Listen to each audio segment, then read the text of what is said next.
Olá, meus irmãos, tudo bem? Estamos aqui para mais uma lição da revista Palavra e Vida. Na verdade, estamos na última lição, a lição de número 13 da nossa revista Palavra e Vida, que fala a respeito de esperança em tempos de quarentena. E o tema dessa lição é muito propícia para poder estarmos fechando todo esse ciclo de estudo. O tema é certeza do amanhã. A base bíblica para estarmos refletindo nesse estudo é o livro do profeta Jeremias, o capítulo 29, de um modo geral. E ele fala de um momento todo especial na vida do povo hebreu. Eles estavam no cativo, na Babilônia, estavam distantes de sua terra, estava o povo desolado, estava sem esperança, em momento de grande dificuldade.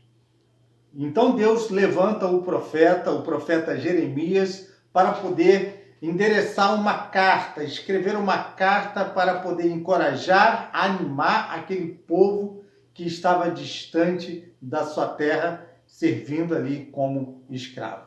E temos grandes lições aqui para tirar. O povo estava em momento aflito, assim como nesse período de pandemia, também muitos podem estar aflitos e sem esperança. Mas para ter essa certeza do amanhã, nós precisamos tomar algumas atitudes. É isso que Deus ensinou ao seu povo no passado e ensina para nós hoje. A primeira delas está dentro desse texto, em que, para ter essa certeza do amanhã, ela inspira a estarmos vivendo o presente, a tomarmos atitude nesse presente. O verso de número 5 do capítulo 29 do livro de Jeremias, o verso de número 6, também diz assim: edificai casas e habitai nelas, plantai pomares e comei o seu fruto.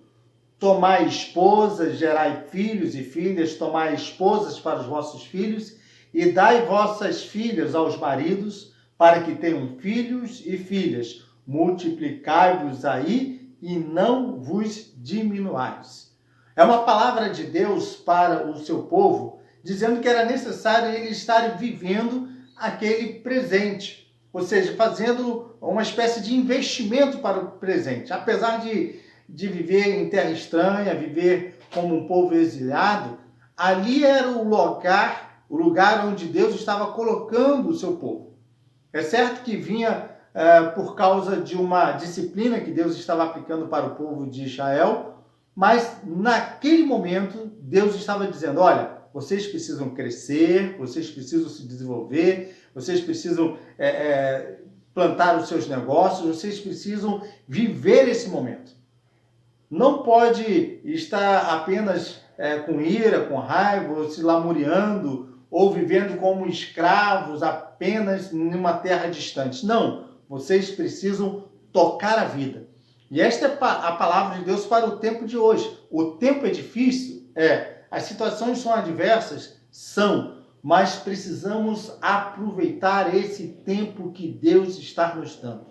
Essa é a grande e primeira lição.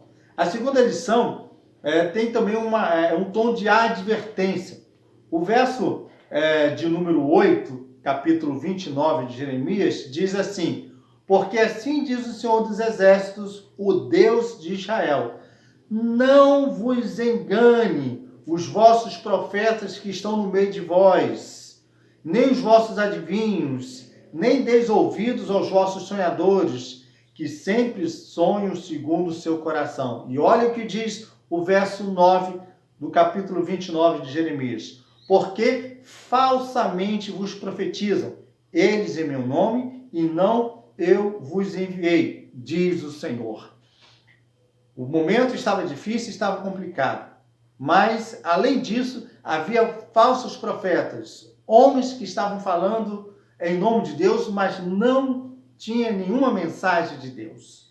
Em tempos difíceis, em tempos bem complicados, Sempre aparece pessoas usando da oportunidade para poder tentar desvirtuar os seus olhares para onde Deus quer direcionar. Deus havia falado, olha, haverá um tempo, 70 anos, foi o período que o povo passou no cativeiro. Mas ali tinham homens dizendo, não, olha, vocês vão voltar rapidamente para a terra de vocês, profetizando falsamente. É um cuidado que precisamos ter. Para poder identificar aquilo que é errado, precisamos estar alicerçados naquilo que é correto. O Senhor Jesus advertiu que nós erramos por não conhecer as Escrituras. Os homens lá de Bereia, capítulo de número 17 de Atos, quando Paulo estava ensinando, pregando ao povo de Bereia, aquele povo também conferia nas Escrituras se o que o apóstolo Paulo estava pregando era verdade, ou seja, estava coerente com a palavra de Deus. Nesse tempo difícil em que vivemos, precisamos nos fortalecer com a verdade de Deus, com a palavra inerrante de Deus e fechar os ouvidos para aquilo que não vem da parte de Deus. Lá na Babilônia, tinha os falsos profetas, homens que diziam falar em nome de Deus, homens que traziam uma mensagem que não tinha nada a ver com a palavra de Deus. Então, essa certeza do amanhã, que é o título da nossa lição, passa por isto também. Você precisa estar alicerçado nesta palavra de Deus, estar alicerçado naquilo que Deus fala, naquilo que está registrado em sua palavra, para não ser enganado por falsos profetas.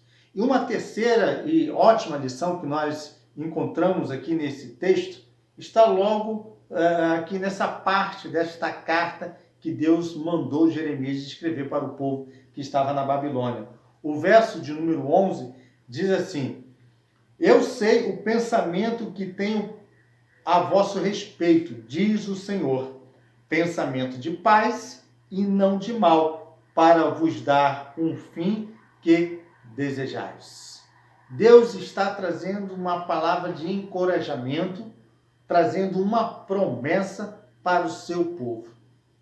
Apesar da grande dificuldade, apesar dos desafios que eles encontravam em terra estranha, distante, eram planos de paz, diz assim em outras versões da Bíblia. Planos de paz que Deus estava projetando para o seu povo e projetando um futuro e uma esperança também para aquele povo.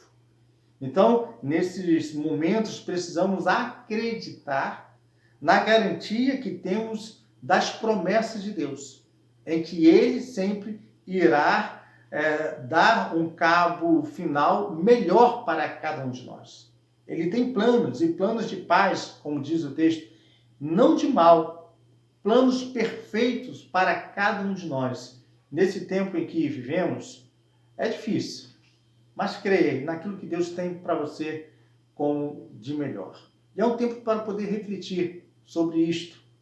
Olha, nesse momento, será que eu estou aproveitando o presente que Deus tem me dado, esse tempo agora? Será que eu estou tentando assim me aprofundar nas Escrituras Sagradas para poder combater qualquer tipo de palavra contrária que não vem da parte de Deus? Será que eu estou nutrindo o meu coração com a esperança que Deus me garante? As promessas da vida eterna, as promessas da vitória sobre as batalhas e lutas que eu posso ter? Querido irmão, querido amigo, que Deus te abençoe. E que em qualquer tempo, em qualquer instância, em qualquer circunstância também, você pode dizer, olha, eu tenho um futuro. Eu tenho uma certeza do amanhã. Que Deus te abençoe e te guarde em nome de Jesus. Amém.